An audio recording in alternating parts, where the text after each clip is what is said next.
Aujourd'hui les amis, je vais monter un phare de C4 côté passager. Bon, il a déjà un petit peu de vécu. J'espère qu'il fonctionne quand même. C'est un rétroviseur d'occasion. Mais comme beaucoup font, tu vois, ils tirent trop fort sur les plastiques. Et ils ont cassé les pattes. Pas ici, attendez, là, je prends le...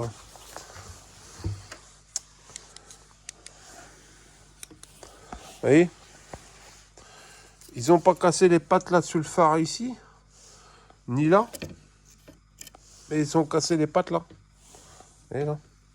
Là. Et là. Ça s'est cassé. Donc, alors déjà, ça va tenir par le Saint-Esprit. On va trouver une solution. On va essayer de faire en sorte que ça fonctionne. Mais le problème, c'est pas ça. C'est que ils ont même pas mis la sonde. Ouais. Là, c'est le niveau de la sonde. C'est déjà un rétro qui a déjà pris un coup. Ah ouais. Un bon coup en plus. Ouais, je sais même pas. Je sais même pas si je vais pouvoir le mettre. Bon, on va voir. Allez, c'est parti. On va essayer de démonter ça sur un C4. Un Citroën C4 Picasso. Et c'est le rétro qui est là. Et là, c'est pareil, je regardais tout à l'heure et je me disais, je sais pas, et par logique, ça voudrait que... Ah bah voilà, ça c'est le... C'est la fameuse sonde qu'il n'y a pas dans l'autre phare. Ok. Ça... Bah ça c'est la petite lampe qu'il y a dans le... pour le clignotant. Et les autres... Non, les autres... Ah si, ça aussi, c'est même plus branché. Hein, c'est le dégivrage ou un truc comme ça, le mécanisme. Donc ça c'est encore branché. Donc j'ai les trois là, mais le problème c'est que le phare il est cassé. Donc la coque elle est complètement pétée. Je me pose la question si ça vaudrait pas le coup de garder le phare et mettre que la coque. Je sais pas. Bon, allez, je reprends. À tout de suite. Bon, j'ai retrouvé la sonde elle est là. Elle était cachée dans le phare. Dans le rétro, pardon. Voilà. J'ai retrouvé la sonde. Voilà, bon. Bon, les amis, j'ai défait la coque du phare. Mais je me pose la question si ça vaudrait pas juste le coup de remettre que la coque. Ah, bah, c'est pareil, la coque. C'est le même principe, hein, vous voyez. C'est le problème de... Vous voyez. Là, c'est cassé. Et...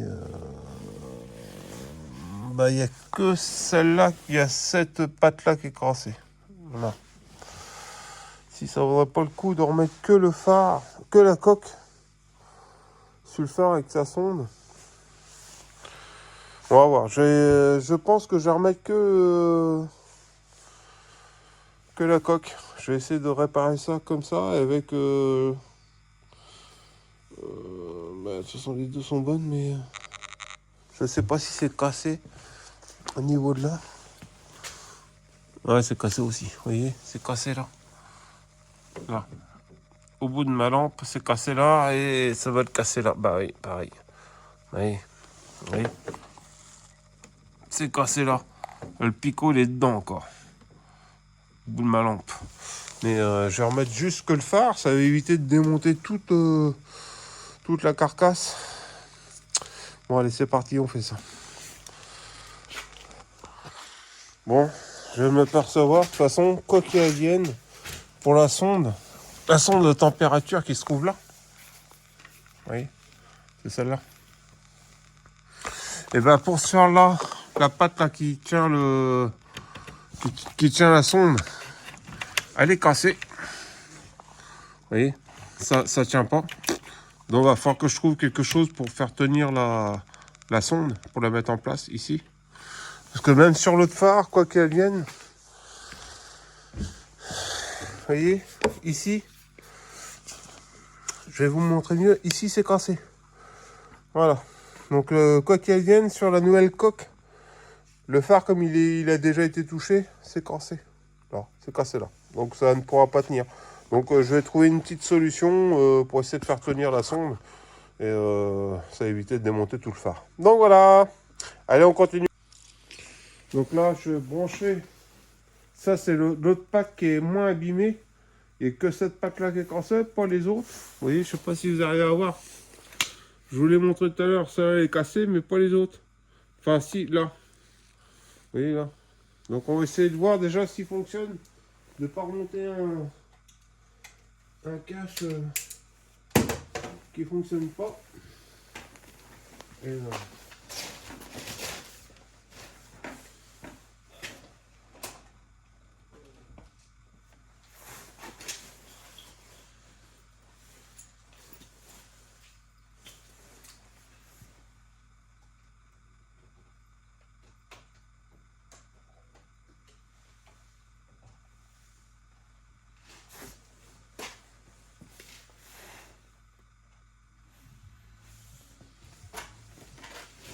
Ouais, voilà. Vous voyez, il fonctionne.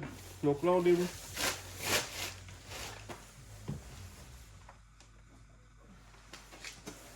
Déjà, on sait qu'on peut remonter le clignotant parce que le clignotant, il fonctionne. Vous avez vu quand même? Le clignotant, il fonctionne. Donc là, je vais essayer aussi sur le... c'est une autre veilleuse de la coque. La coque, je l'ai mise là. Et normalement, tu déboîtes ça, voilà, comme ça, hop. Et après, vous le défaites. Ça, c'est la coque. Là, ça, c'est la prise avec les fiches. Mais je sais pas si vous voyez bien, mais les fiches, ils sont cassés. Ça, c'est le rétro de remplacement, mais les fiches ont été cassées. Donc, vous avez juste à tirer dessus. Vous tirez dessus. Hop, vous avez l'ampoule. Vous récupérez l'ampoule. Ça, bah, c'est mort. On s'en fout.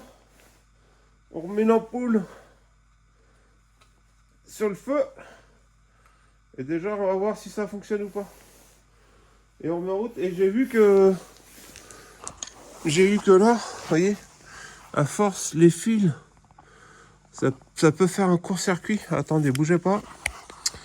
Je sais pas si vous allez arriver à bien voir, mais à ce niveau-là, là, juste au-dessus, j'ai du mal à bien éclairer, hein, c'est pas évident. Mais juste là, là au bout de mon carton, là, ici, le fil, il est coupé, il est dénudé. Et il y a là, et il y a ici. Voilà, là, ici, il y a un bout de fil qui dépasse. Je sais pas si on voit au bout de mon doigt, là. Il y a un bout de cuivre. Là, ici, il y a un bout de cuivre qui dépasse. Je sais pas si on arrive à bien voir, hein, mais là, juste là, mince. Là, au bout de mon pouce. Il y a un bout de cuivre qui dépasse, et lui, il est complètement coupé. Là, vous voyez? Là, faut que j'en remette un petit coup de... Je vais mettre du Chatterton, hein. Ça ira bien. Et normalement, c'est censé fonctionner. Alors, bougez pas. Excusez-moi pour le cadrage, hein, les amis. Mais bon. Si on peut remettre le rétro qui a été explosé.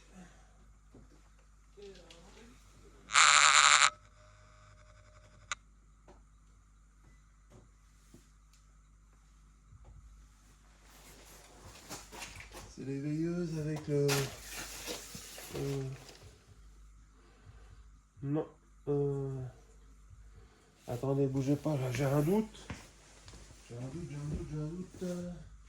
C'est quand peut-être qu'on ouvre les portes, mais peut-être que le bitonium, enfin, l'ampoule est peut-être cassée.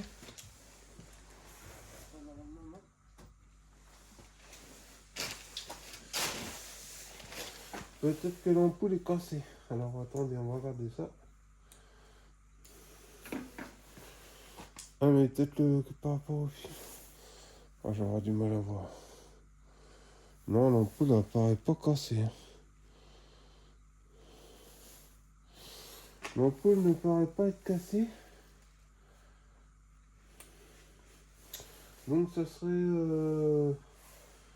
ben, ça c'est censé pas empêcher de fonctionner, même si... Même là, il y a une petite marque. Euh... Ça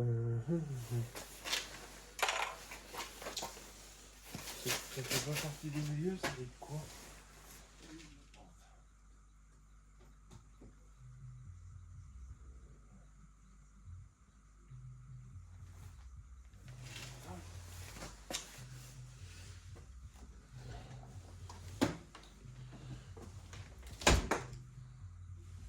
Ah voilà.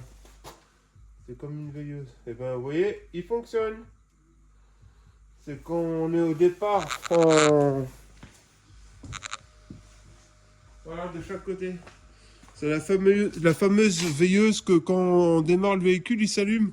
Vous savez, c'est pour quand on ouvre la porte que ça éclaire au sol. Donc c'est bon. Je vais refaire mettre un petit coup de Chatterton pour la protection, pour pas que ça fasse un court-circuit ou foutre le feu. Et je vous reprends après. Voilà, c'est parti. Il n'y a plus qu'à remettre, je vais remettre la coque, le clignotant. Et ça devrait être bon après. Mais,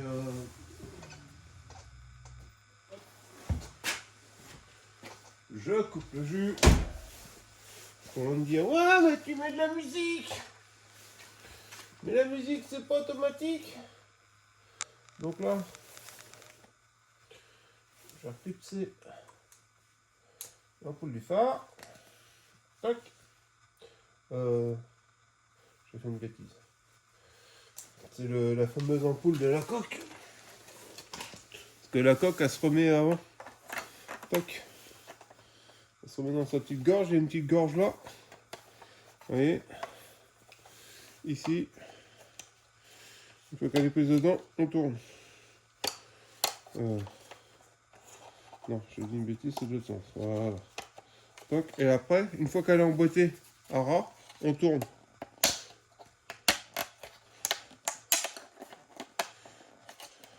Voilà. Toc, comme ça bouge plus.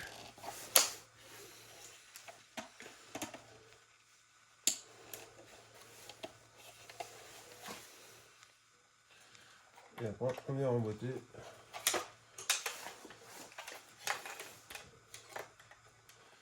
La lumière du phare.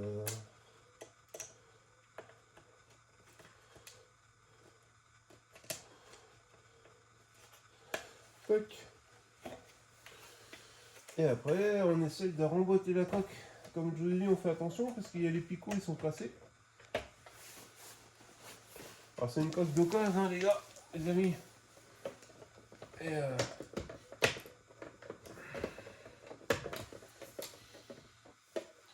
ah mais j'ai pas pris la sonde. Ah putain, j'avais pas le temps.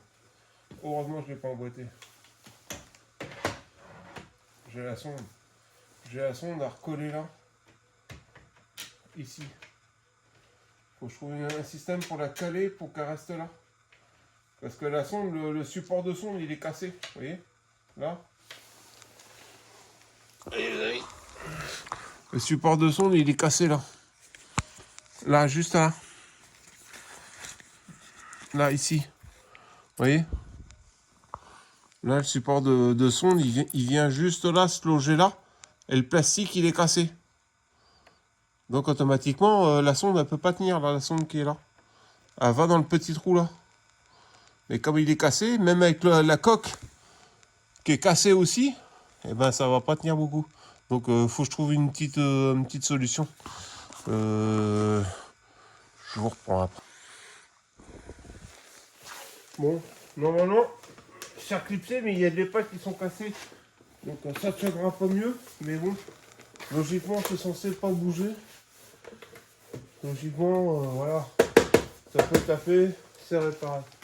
Et maintenant, j'ai plus que le petit retour de... Le petit diode à remettre en place sans le casser. Et voilà.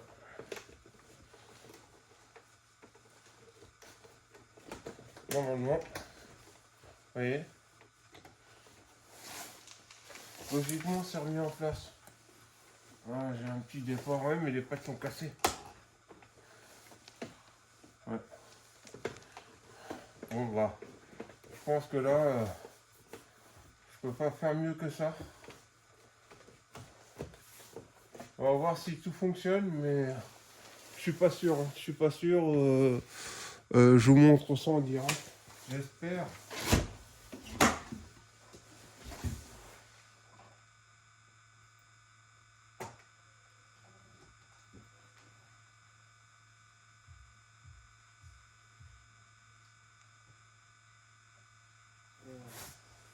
Normalement, ça devrait fonctionner. Ouais, j'ai mis le clignotant. Le clignotant fonctionne, on est bon. Et j'ai la lampe. J'ai la lampe quand on ouvre les portes quand il fait froid. Enfin, pas quand il fait froid, mais quand on ouvre les portes, c'est pour éclairer le passager. Et là, j'ai mis la sonde qui vient ici. Donc voilà. Le petit phare, le rétro, pardon, pas le phare, excusez-moi. Parce que je regardais les lumières. C'est pour ça que je parle de phare et puis je regardais le phare là.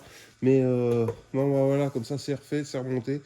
Je vais essayer de lui passer un petit coup de nettoyant, mais bon, ça ne changera pas grand-chose. Donc, bah voilà. Allez, c'est parti. On finit tout ça. Bon, c'est pareil, moi je viens de changer la coque d'occasion sur le Picasso.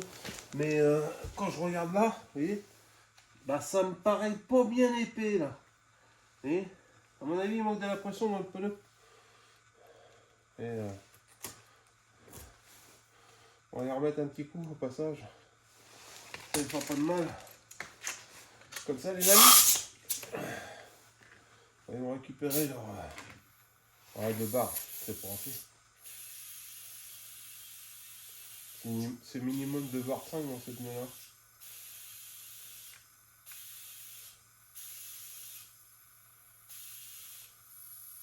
J'ai mis 2 barres 6. Je regarderai après sur le... Parce que là je peux pas, parce que la voiture je peux pas ouvrir la porte, je vais regarder après. On va regarder ensemble combien il faut de pression pour les pneus. À mon avis, c'est un petit peu plus que ça. Donc, là je vais faire visser l'arrière.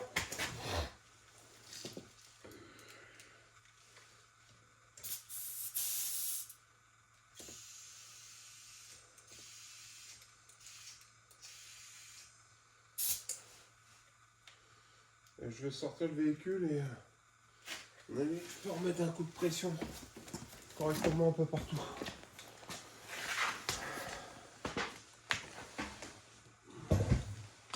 Bougez pas les amis.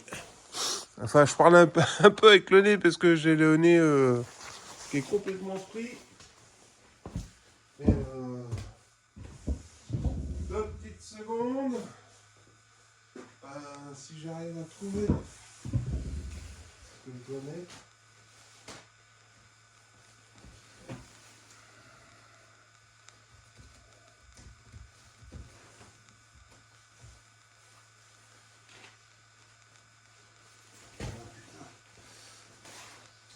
J'arrive, vous inquiétez pas, je sors la voiture pour contrôler le pneu.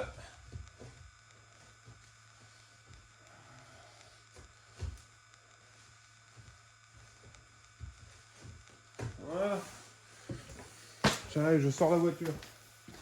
Parce que là c'est bon, le rétro, impeccable.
Bon les amis, vite fait, je vous montre, comme je vous disais, parce que j'ai vu que les pneus étaient un peu... Normalement l'étiquette, et voilà, l'étiquette elle est là pour ce type de véhicule. Là j'ai le bip parce que j'ai le frein à main. Donc 3... Ah ouais d'accord. Ok. Allez, je vous reprends tout à l'heure. Je remets un coup de pression dans les boîtes. Et alors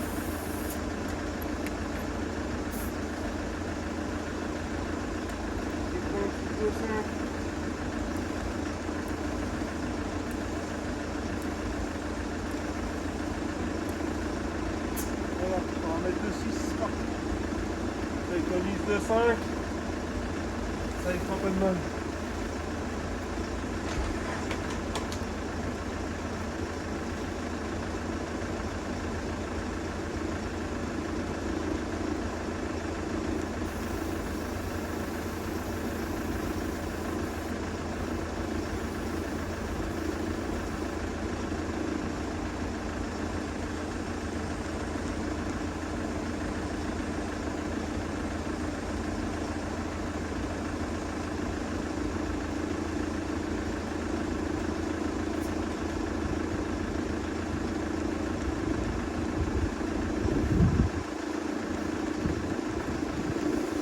Voilà, et à l'arrière, il y avait deux barres, au lieu de 2 barres 5, voire 2 barres 6. Oui, je vais le recontrôler parce que je l'ai fait tout à l'heure, mais je sais plus combien j'ai mis. Quand j'ai mis 2 barres 5.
Bon les amis, voilà, ça y est, j'ai réparé le rétroviseur de droite.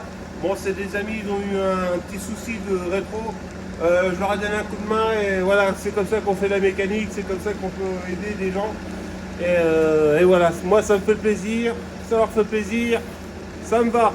Donc en même temps, j'ai refait la pression des pneus, comme ça, tout va bien. Et on n'oublie pas, un sourire, ça fait plaisir. Allez, ciao, bisous.